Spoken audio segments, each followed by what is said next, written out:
எழுத்தாளர் சுப்ரபாரதி மணியன் அவர்கள் எழுதிய முதல் நாவல் மற்றும் சிலர். இவர் ஹைதராபாத்தில் வசித்தபோது எழுதியது ஆகும். இந்த நாவல் மட்டுமின்றி தமிழர்களை பற்றி பல்வேறு நாவல்கள் எழுதியுள்ளார். தமிழகத்தை விட்டு வெளியேறி பிற மாநிலங்களில் வாழும் தமிழர்களின் வாழ்க்கையை பல கோணங்களில் சித்தரித்துள்ளார். ஹைதராபாத் தமிழர்களின் வாழ்க்கையை தனது நாவல்களின் வழியே சுப்ரபாரதி மணியன் விவரித்துள்ளார். அவர்களை தவிர இன்று மற்றும் சிலர் என நாம் யாரை குறிப்பிடுகின்றோம்? வெளிமாநிலங்களில் வசிக்கும் தமிழர்கள் அங்கு மற்றும் சிலராக இருக்கிறார்கள். இன்று திருப்பூர் மக்கள் தொகை சுமார் 12 லட்சமாக உள்ளது.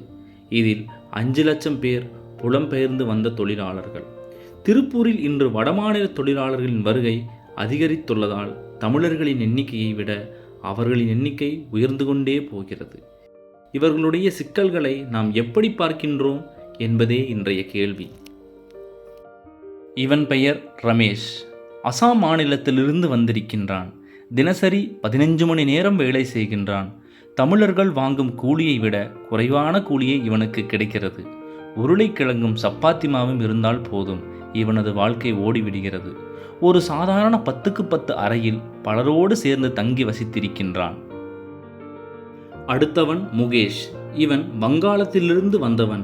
இவன் எப்படி இங்கு வந்தான் என்ற விவரங்கள் தெரியவில்லை. ஆனால் மிக திறமையாக வேலை செய்கின்றான். விசைத்தறியில் 15 மணி நேரம் உழைத்து வீட்டிற்கு பணம் அனுப்புகின்றான். அந்த பணத்தை கொண்டு அங்கிருக்கும் அவனது குடும்பத்தினர் மிக மகிழ்ச்சி அடைகின்றனர்.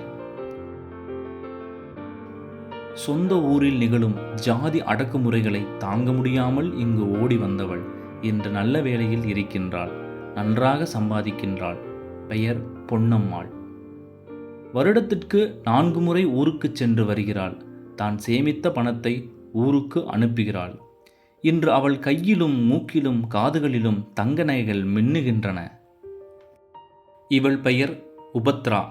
இவள் மகாராஷ்டிரா மாநிலத்திலிருந்து வந்திருக்கின்றாள். திறமையாக வேலை செய்கின்றாள், சம்பாதிக்கின்றாள், சேமிக்கின்றாள், மகிழ்ச்சியாகவும் இருக்கின்றாள்.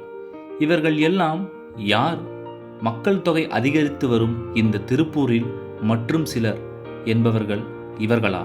அல்லது மக்கள் தொகையில் குறைந்து கொண்டே வரும் தமிழர்களா? இங்கே மற்றும் சிலர் என்பது உண்மையில் யார்? இறுதியாக, நம்முடைய மண்ணில், நம்முடைய ஊரில், நம்முடைய தொழிலில் கூட இன்றும் நாம் பின்னால் நிற்கின்றோம் என்ற உண்மை சில நேரங்களில் வலிக்கிறது. தூரத்திலிருந்து வந்தவர்கள் தங்களின் பசியையும் கனவையும் கொண்டு இங்கே வந்து போராடி வெற்றி பெறுகின்றார்கள். ஆனால் நாமோ அந்த வாய்ப்புகளுக்கு அருகிலிருந்தும் அதை பயன்படுத்தாமல் நிற்கின்றோம். இது யாரையும் குறை சொல்லும் நேரமில்லை, நம்மை நாமே கேள்வி கேட்கும் நேரம். இன்னும் நேரம் இருக்கு. நம்முடைய உழைப்பும் நம்முடைய தைரியமும் இருந்தால் இந்த மண்ணில் மீண்டும் நாம் முன்னிலையில் நிற்க முடியும். ஏனெனில் இந்த நிலம் நமக்கே சொந்தம். அதை நிரூபிக்க வேண்டியது இப்போது நம் கையில்தான் உள்ளது.